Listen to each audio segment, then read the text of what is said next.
بسم اللہ الرحمن الرحیم۔ ایک وقت ایسا آیا کہ اللہ تعالیٰ نے حضرت ابراہیم علیہ السلام کو بہت زیادہ مال عطا فرمایا۔ اتنے اونٹ، بکرے، بکریاں اتنی زیادہ کہ گنے نہیں جاتے، گائے اتنی زیادہ کہ شمار نہیں ہوتی تھی۔ ابھی کچھ عرصہ قبل ہی کی بات ہے کہ لفظ مال سے مراد روپیہ پیسہ نہ تھا بلکہ جانوروں پہ بولا جاتا تھا۔ بہت زیادہ مال اللہ نے دیا، بکریاں، گائے، اونٹ، بیل، بڑا کچھ۔ رب کریم نے فرشتوں سے فرمایا وَاتَّخَذَ اللَّهُ إِبْرَاهِيمَ خَلِيلًا، اے فرشتوں، ابراہیم میرا دوست ہے۔ تو فرشتے کہنے لگے یا اللہ، جسے اتنا کچھ دیا اس نے دوست تو بننا ہی تھا، نوازا ہی بڑا ہے آپ نے۔ اللہ کریم نے فرمایا جاؤ آزمائش کر لو، امتحان لے لو۔ فرشتہ امتحان لینے پہنچ گیا۔ حضرت ابراہیم علیہ السلام کے جانور چر رہے ہیں چراگاہ میں۔ حضرت ابراہیم علیہ السلام بھی ہیں، غلام بھی ہیں، بہت بڑا ریوڑ بھی ہے۔ آپ بھی تشریف فرما ہیں۔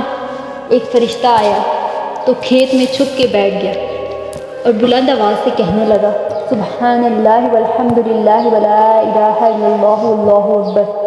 حضرت ابراہیم علیہ السلام کہنے لگے یہ میرے رب کا نام کون لے رہا ہے؟ بڑی اس کی میٹھی آواز ہے، کون ہے؟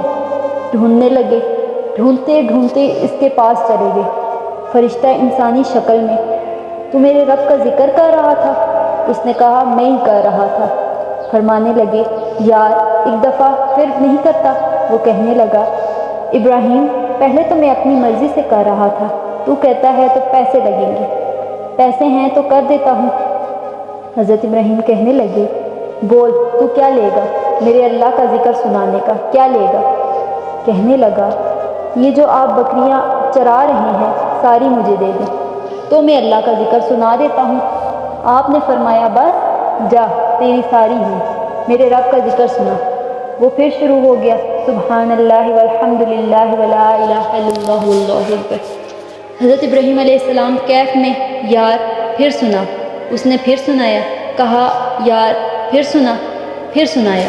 فرشتہ کہنے لگا بس جی آپ کے پیسے پورے ہو گئے ہیں۔ حضرت ابراہیم علیہ السلام کہنے لگے چل ایک دفعہ اور سنا۔ کہنے لگا پیسے لگیں گے۔ فرمایا کیا لے گا؟ کہا گائے بھینسیں ساری میری۔ فرمایا بس یار اتنی قیمت؟ تو سنا صحیح، سارا کچھ ہی تیرا۔ فرشتہ پھر شروع ہو گیا سبحان اللہ والحمد للہ ولا الہ الا اللہ واللہ اکبر۔ گائے دے دی، بھینسیں دے دی، کہا ذکر سناتا رہ۔ حضرت ابراہیم علیہ السلام کبھی مچلتے ہیں، کبھی روتے ہیں، کبھی آہیں بھرتے ہیں کہ تو میرے رب کا نام لے رہا ہے، ذرا پھر سے لے۔ کیف جاری ہے۔ کہنے لگا بس بھائی۔ حضرت ابراہیم علیہ السلام کہنے لگے تو اور لے لے جو لینا ہے، مجھے ذکر سنا۔ اس نے کہا ابراہیم میں بکریاں تو لے چکا ہوں، بھینسیں بھی لے چکا ہوں، اونٹ رہ گئے ہیں، سارے لے لوں گا پھر ذکر سناؤں گا۔ فرمایا جا لے لے، سارا تیرا ہوا، تو ذکر سناتا رہ، میں دیتا ہوں۔ دے دیا۔ اس نے ذکر سنایا پھر خاموش ہو گیا۔ حضرت ابراہیم علیہ السلام کہنے لگے ذکر سنا۔ کہنے لگا حضرت ابراہیم اب تیرے پاس دینے کو کیا ہے؟ ہر چیز تو میں لے چکا ہوں۔ فرمانے لگے یہ گائے بھینسیں بکریاں چرانے کے لیے تجھے کوئی نوکر ملازم بھی تو چاہیے ہوگا نا؟ تو ایسا کر مجھے رکھ لے، میں روٹی نہیں مانگوں گا، کھانا نہیں مانگوں گا، تو اللہ کا ذکر سناتا رہنا، میں تیرے جانوروں کی نوکری کرتا رہوں گا۔ حضرت ابراہیم علیہ السلام نے جب یہ کہا نا، فرشتے کی آنکھوں میں آنسو آ گئے۔ فرشتہ رونے لگا، کہنے لگا ابراہیم مجھے سینے سے لگاؤ، آپ واقعی اس قابل ہیں کہ اللہ آپ کو دوست بنائے۔ جزاک اللہ۔